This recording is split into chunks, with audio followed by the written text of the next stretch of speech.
នេះអារម្មណ៍រំភើបខុសពីធម្មតាបងខាង delivery គាត់តែមកថៃវ៉ាន់បានមកដល់ហើយអូនចាខ្ញុំឯនេះគឺចុះទៅយកទាំងយប់តែម្ដងហើយគឺមានការ unboxing ភ្លាមចាក្នុងហ្នឹងគ្រាន់តែដើមបើវីដេអូមកបងប្អូនក៏ដឹងថាជាអ្វីដែរចាគឺឈុតហូបផមួងដែលបានមកពីខាង page 29V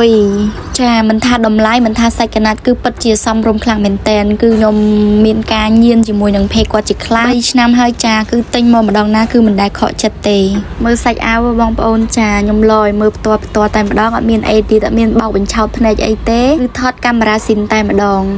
អាវមានហត់បញ្ចេញទៀតគឺថាយកមកគឺល្មមផ្លឹបតែម្ដងរីឯសម្ពុតវិញគឺសម្ពុតចុះល្បាប់ពណ៌លឿងចាលើកទី1ឯដែលស្លៀកសម្ពុតចុះល្បាប់ចាំមើលថាបានប្រមាណបន្ទុកដែរបងប្អូនបន្ទាប់ពីលោហើយគឺថាសម្ពុតក៏ត្រូវអាវក៏ត្រូវម៉ាច់ជាមួយនឹងរាងខ្ញុំតែម្ដងអញ្ចឹងចូលទៅមើលវីដេអូទាំងអស់គ្នា